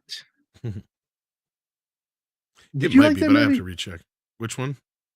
Lost in Space, 1997. Not really. I have to guess I'm rewatch alone. it again. It's been a while. No, since you're I've not seen it. alone. I like it too. I really love it, to be honest. I love the relationship between LeBlanc as And Smith. yeah, and him and Gary Oldman as Smith is fucking funny. The looks on Matthew's face whenever he feels like I'm gonna fucking kill you. The looks he gives him fucking cracks me up. So anyway, yeah, we're getting close here to the very, very end. They were going to try to save him, and so he can basically get arrested and be charged for what he's done here. But no, he kills the girl, just guts her, stabs and knocks the shit out of the other guy, and goes out like a fighter with the rat bat, because he's cutting it and shit and stabbing it. He's kind of doing the Parker thing from Alien. Yeah, you're going to kill me, but I'm going to break some ribs while I'm at it. Which you don't know that in the film, but it's in the book that he realized, oh, we can hurt this thing when he broke its ribs. Mm-hmm. By the way, Mecha Toys have released a 50th anniversary Jaws the game figure based on the original. Yeah, I've seen it. There you put different things in the mouth. The new Mecha one looks way better than the original. It does. It's better made.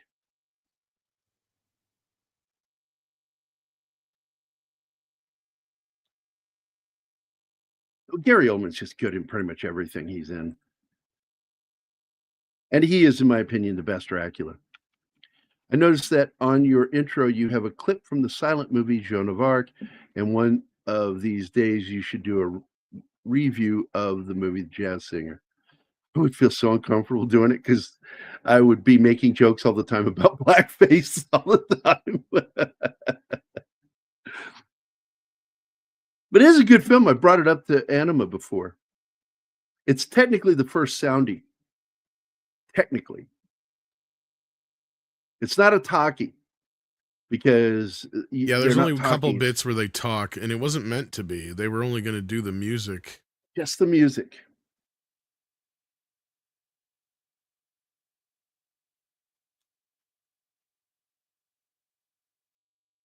Oh, okay. Well, good. They're a really good toy company, so I'm not surprised.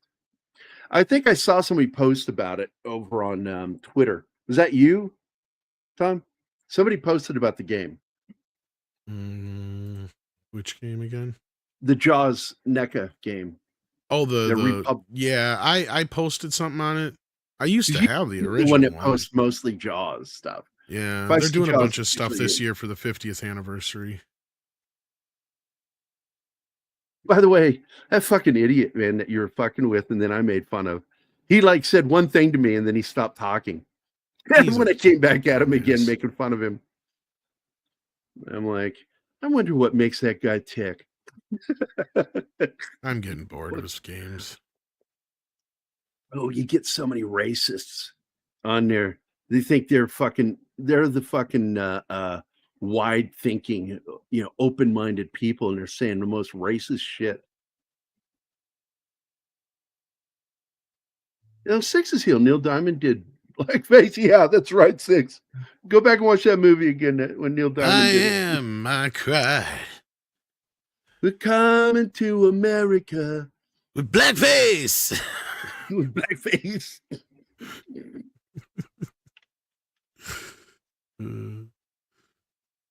Yeah, sadly, he's the only one that makes it out, man.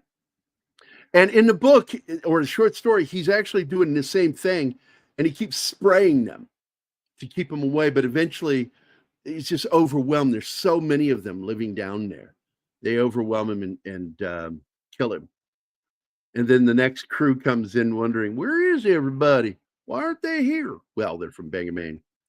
So I also like this where you see the body being chomped up by the machine. Well, this is kind of the most we really get to see of the monster. I mean, you don't get to see a whole lot of the monster throughout the film at all. Yeah, and I'll give you guys really get a full shot of it. There it is. And it's cool design, man. And I love how when it wraps around the faces, like that thin rubber is covering the face, and you can see their whole face through it. With the first killing, yeah, that was awesome. Then it wraps the second wing, and you don't see anything anymore. That was pretty cool.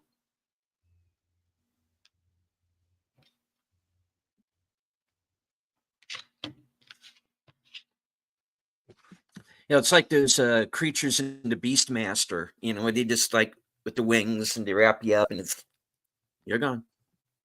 Oh, yeah, I remember those things. Yeah. We got to do that on fantasy because I have that as on the list of films to do. Now hiring under new management. That's it.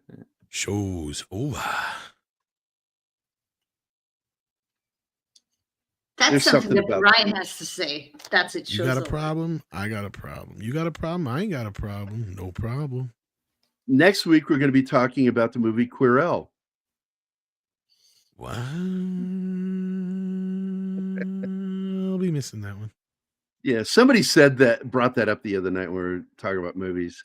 And I said, yeah, I know the fucking movie you're talking about. Yes. But anyway, if you watch the trailer for Maximum Overdrive, Stephen King introduces the movie, which is very similar to how Hitchcock would introduce his movies. I think the next Tom and Gary should be Maximum Overdrive. I'm going to scare the hell out of you. Because you're a fan, aren't you? We're doing Maximum Overdrive with Greg and Nadia. Well, I want it to be films that you're a big fan of. I thought you were a big fan of that movie too. Moderately. I like it for how batshit crazy it is. It's like, stay away from soda machines. How can you be fucking killed by a soda machine? It's like, just avoid them. You can't do this. We made you. Sound of music. And yeah, that is actually how it's pronounced. Quirrell. Which is a weird fucking movie.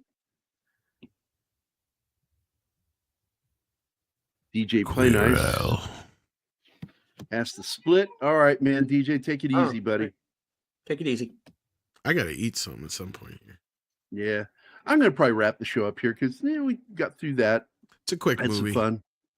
And I need to do Creepshow and Creepshow 2 at some point too.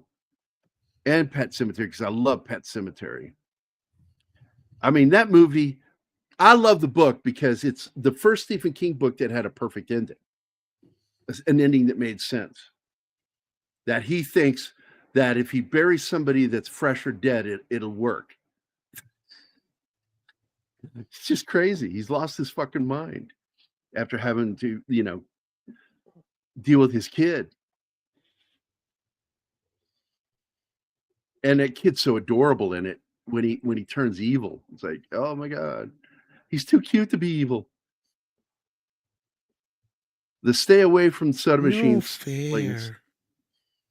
No fair. I know, no fair. Because he injects him with embalming fluid, right? That fucking movie gets to you, yeah. Yeah. He has to kill his son. It's not his son anymore. It's a demon. No, inside the body. It's ancient evil spirit. Yeah, I'm not sure I want to watch that one. Oh, Pet Sematary. You'll like That'll it. get under It's your a good one. fucking skin. No. And it Have will you learned crawl. nothing from watching Okay. Nosferatu with me? Thanks, Tom. Thanks. That movie gets in and just crawls all up underneath your skin. No, I'm serious. My favorite part is that they left in That the is kid. better. Leaving the kid in as a ghost trying to warn him. I love that they left that because that was one of my favorite parts in the book. That he's constantly trying to warn the doctor. Now that he's on the other side, he knows the truth. Sometimes dead is better. Yeah, sometimes dead is better. My God, he should have gotten an Oscar nom for that. Right.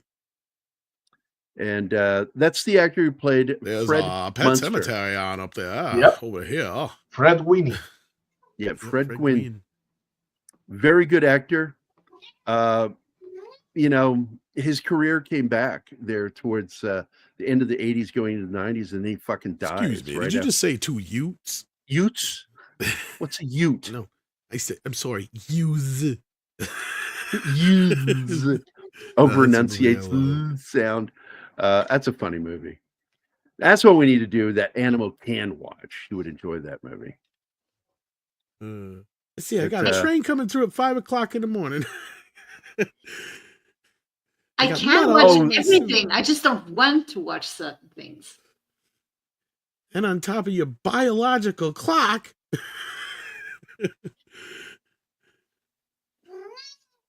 I don't remember all the characters in the film. I just remember seeing it back when it came out.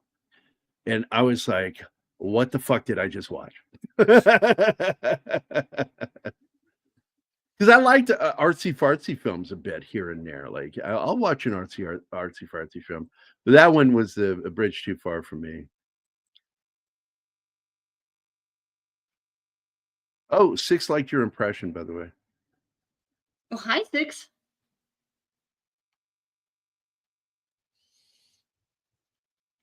Well, the Ward. Oh wait, The Ward. I'm trying to remember what that movie was. Wasn't it one of Carpenter's last films? Maybe. Yeah. It's one I terrible didn't movie. watch. Terrible movie. Terrible. I was like, oh man, John Carpenter comes back with that movie. Oh, it's terrible. The cast is terrible. What's her name's in it? Amber Heard. Ugh. She's a bed shitter. I love every time they ask him about how he feels about one of his remakes. It's a paycheck. This is how That's I all he feel sees. about one of my remakes. He goes, I put my hand out and they put a check in it. That's how I feel about my remakes. Yep. All he cares about getting paid. Because he got screwed so bad by the studios. He really did. And it's wrong what they did. Paramount in particular. Not Paramount, I'm sorry, Universal. What Universal did is just fucking wrong. And he just had a terrible experience with the studios. I am one of those few people that likes Memoirs of an Invisible Man. I like the movie. I'm not a big fan of. That's the movie Chevy that he Chase. said he almost gave up filmmaking on. Yeah. Yeah. Speaking of Carpenter, since you have reviewed Alien, you should review his film Dark Star. I wouldn't mind talking about it. I like that movie. That's a pretty good one.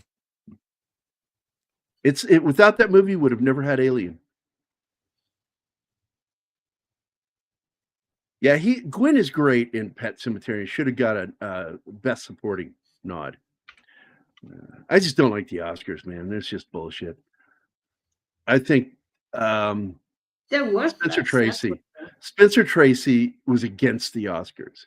he said that this isn't healthy doing this. He wanted a part. And he said, I won't go to the award ceremonies, but if you hand me one of those awards, I'll take it. But I'm not going to support it. Not like that about Spencer Tracy. So many people at the Oscars who have no business being there because they are not talented. Yeah. And then it's just the competition who has the craziest outfit. It's, yeah, fuck off. And it's the 2004 awards. Was it 75th, I think? That's when I quit. Because 2 members of the cast of a movie got nominated, and the movie got nominated, but the lead actress didn't get a nomination. Renee Zellweger got nominated. Jude Law got nominated, and he won. Or did he win? Did he win? I think he won. No. And well, which one was it? Was it Renee then that won? Yeah, Renee won. Yeah, Renee won for Best Supporting Actress, and the film was nominated, but the lead actor wasn't Nicole Kidman. And I'm like, you guys are fucking assholes. That was it. I was done. I'm glad that Lord of the Rings scooped up their Oscars, but fuck that fucking Oscars shit. The Academy can go second deck. I'm sure many of them do. Fred Gwynne was in a lot of movies when he was young. He had a very appearance in an early appearance in the classic movie On the Waterfront. Yeah, he's a good actor. He just had that weird face, and so he got typecast thanks to the Munsters. It took him years. Saw him years later. He was in a production on PBS, and I can't remember what the fuck it was. It was on Masterpiece Theater. Yeah, she, like Jim Carrey says, you look like somebody who just ate a lemon. She's squinty eyes and shit. And he said that to her in the movie, and it was, I guarantee you, that was not in the script. And they ended up banging. And they dated for a while.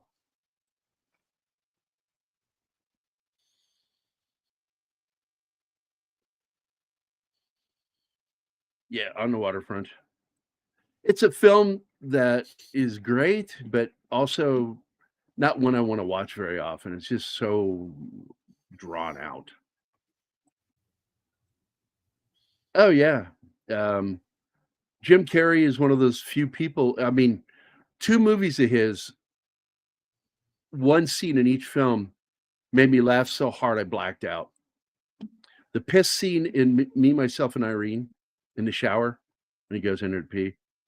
That scene made me laugh so hard I blacked out. And the scene where he's coming out of the back of the rhino in the stupid sequel to Ace Ventura. That movie is just so bad, but that fucking scene by itself was worth the price of admission. I fell off the sofa because I blacked out. I went, blah. I couldn't breathe. I couldn't fucking breathe. There was a few children books. Fred Gwynne was author of children's books. Yes, 6. I blacked out in the shower. I keep on thinking that horrible Rob Zombie Monsters movie. Never watched it. I don't think he's very good. So I don't think he knows how to direct or write stories. Music, okay. He lives near us. He has a place near us here in the southern part of Springfield. Right outside. I think it's in Ozark. Candice Bergen's very good. So, but anyway, let's wrap this up. Say bye to everybody. Say bye to Penny, Tom Baker, Slasher Fred, Read by Nature, Bush, Gambit 1987, Connie Cleary, Caveat Ties, Gorilla's Censored Thoughts, Real Wed Nation Gaming, Zax, Mephisto, Lovely Sherry, FKHC 2005, also known as Tim, Monkey Jeebus, Sandra Hammerschlag, DJ Play Nice, Bill Barkley, Mecca J, Venkman's Girl, 6. Now that's either Sagacious 6 or Jedi 6. Either way, it's still 6. Thanks for being here, 6. Appreciate it. And Tom needs to go because he needs to eat something. So we're going to get the hell out of here, guys. I appreciate everybody being here. And Tom, thanks for popping in. Appreciate you being able to join us today. It sucks for you, man. You did 3 shows today. Right? And unfortunately, I got 2 more. Yeah. Yeah, I don't know how you do that, dude. Jesus Christ. I say yes too easily. I don't know. It's a problem that you and one of my ex-wives used to have. And so let's just thank you all for watching. That's Deleted Scenes. Thanks for being here, Deleted. Thanks, Martin, for being the right side of my brain. Anima, thank you for your input on this film and watching it with me. And with that, I think we're just going to get the hell out of here, guys. Everybody have a great Saturday. Deeply appreciate you all being here. And with that, I guess we'll fuck off. Bye now. See you on Everybody Monday. say bye. There you go.